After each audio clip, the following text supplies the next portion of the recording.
Emmanuel silk ഷോറൂമുകളിൽ അവതരിപ്പിക്കുന്നു wedding vibes festival of wedding.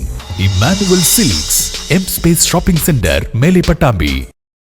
Pattambi Kaithali Mahadeva ക്ഷേത്രത്തിൽ ശ്രീമദ് ഭാഗവത സപ്താഹ യജ്ഞത്തിന് തുടക്കമായി. വെള്ളിനേഴി ഹരികൃഷ്ണനാണ് യജ്ഞാചാര്യൻ. കൈത്തളി തിരുവാതിര മഹോത്സവത്തിന്റെ ഭാഗമായാണ് പട്ടാമ്പി കൈത്തളി മഹാദേവ ക്ഷേത്രത്തിൽ ശ്രീമദ് ഭാഗവത സപ്താഹ യജ്ഞത്തിന് തുടക്കം കുറിച്ചത്. വെള്ളിനേഴി ഹരികൃഷ്ണനാണ് യജ്ഞാചാര്യൻ. കാലടി ശങ്കരനാരായണൻ നമ്പൂതിരി, കറുത്തെടത്ത് കൃഷ്ണൻ നമ്പൂതിരിപ്പാട് എന്നിവർ സഹാചാര്യന്മാരാണ്. നിരവധി ഭക്തജനങ്ങൾ യജ്ഞത്തിൽ പങ്കെടുക്കുന്നുണ്ട്.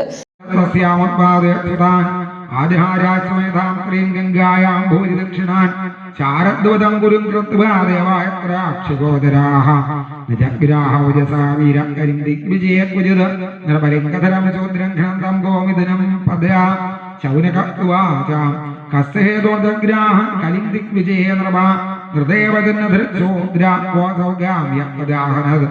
നേരത്തെ ക്ഷേത്രത്തിൽ അറനിറക്കൽ ചടങ്ങുമുണ്ടായിരുന്നു. കഴിഞ്ഞ ദിവസം വൈകിട്ട് യജ്ഞാചാര്യന്മാരെ ക്ഷേത്രത്തിലേക്ക് സ്വീകരിക്കലും യജ്ഞത്തിന്റെ ഉദ്ഘാടന സമർപ്പണവും നടന്നിരുന്നു. ഈ മാസം 13-ന് യജ്ഞം സമാപിക്കും. കൈത്തളി തിരുവാതിര മഹോത്സവത്തിന്റെ ഭാഗമായി ദിവസവും ആഘോഷ പരിപാടികൾ നടക്കും.